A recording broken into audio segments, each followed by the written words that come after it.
शाहबाद के अंदर आया हुआ हूँ। शाहबाद में कांग्रेस पार्टी, आम आदमी पार्टी के सभी साथियों के साथ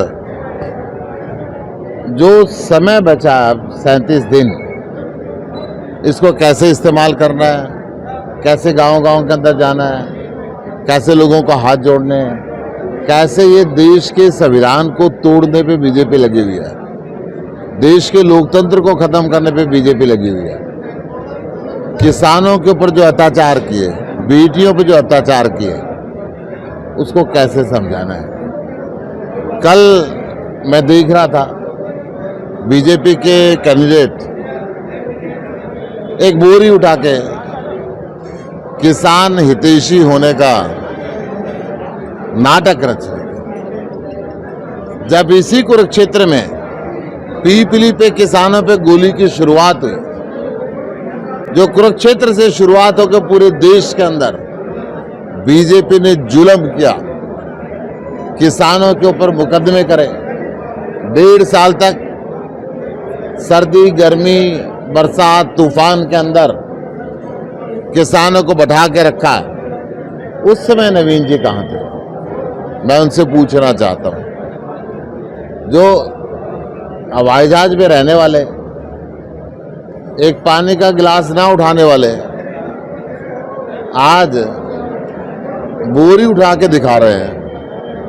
वो भी मुझे पता चला कि थोड़ी सी कमर में उसमें शायद कोई कह रहा था कोई फिजियोथेरेपी वगैरह करा के, मुझे नहीं जानकारी। अभी कोई मुझे बता रहा था कि वो करते करते 2 बार गिर गए थे बोरी उठाते उठाते। उन्होंने शायद खुद भी ट्वीट किया है। तो चुनाव लंबा है अभी। गुप्ता जी खेत में पहुंच गए, उनको बोरी उठानी पड़ी। देखिए,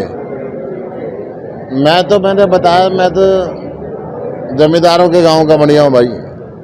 मैंने तो बरोटे भी काटे हैं, गंडासा भी चलाया है, चाकी भी चलाई है, दूध भी काटा है। और कदे कदे मेरी माँ बिलोनी पे बिल गाता करते, भाई लासी बिलो ले, दही बिलो लगा तो मक्खन अलग अलग कट जाएगा, लासी अलग अलग कट जाएगी। 1 मई को आप नॉमिनेशन दायर कर रहे हैं, सुनीता केजरीवाल जी आ रहे हैं, भूपेंद्र सिंह हुड्डा जी आ रहे हैं, क्या? हाँ, अभी टेंटेटिवली ये ऐसा है, बाकी सीनियर नेताओं से बातचीत होगी। मैंने ऐसा प्लान किया है कि 1 मई को मैं कर पाऊँ, परंतु अभी मुझे अपने दोनों वरिष्ठ नेताओं से इनसे बात करनी पड़ेगी। और कह रहे हैं कि अभय चौटाला मेरे बड़े भाई हैं, वो निशाना साध सकते हैं, उनका पूरा हक है। ये बात सही है, वो उनके बड़े भाई हैं, उन्हीं के लिए आए हैं। ये तो सारा कुरुक्षेत्र कह रहा है कि उन्हीं के लिए आए हुए यहाँ पे, इसके अंदर कोई दो राय नहीं है। वो उनको मदद करने के लिए आए, तो बड़े भाई का फर्ज निभा रहे हैं। बीजेपी को जिताने के लिए आए, वो फर्ज उसका निभा रहे हैं। आज कोई ज्वाइनिंग हुई है? कोई ज्वाइनिंग हुई है आप लोगों के शाहबाद में? आज ज्वाइनिंग सुबह आज हुई थी, मैं करा के आया था। सब्जी मंडी के अंदर मैं गया था, कुछ घर के लिए सब्जी खरीदी थी, कुछ फल खरीदे थे। सब्जी मंडी में लोगों को मिल के आया था। चाय भी पिलाई है आज आपने? फिर चाय बनाई, चाय खुद भी पी, लोगों को भी पिलाई। जो देश में हर व्यक्ति को घर का और दफ्तर का दोनों काम करने चाहिए, तो मैं भी थोड़ा थोड़ा कर लेता हूँ। गुप्ता जी, अनिल विज का बयान है आज, जुल्म का जवाब वोट से।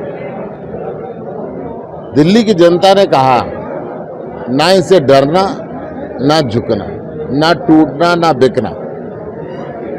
जेल से सरकार चलाए, अच्छी 24 घंटे बिजली दो, 24 घंटे पानी दो, बढ़िया शिक्षा दो, बढ़िया चिकित्सा दो। जो काम अरविंद केजरीवाल ने जारी किए, वो जारी रहने चाहिए। सरकार जेल से चल रही है, बहुत सुंदर चल रही है। हर सप्ताह कैबिनेट मंत्री जाते हैं, केजरीवाल जी से मिल के आते हैं, उनसे निर्देश लेते हैं और चीज़ों को आगे बढ़ाते हैं। तो ऐसा तो नहीं है बीजेपी सरकार जो बुजुर्ग हो जाते हैं उनको साइड में कर देती है?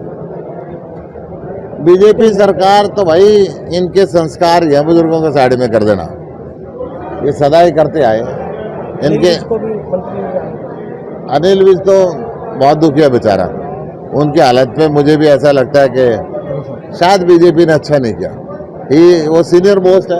आपको तरस आता है? मुझे ऐसा लगता है कि सीनियर लोगों की इज्जत करनी चाहिए।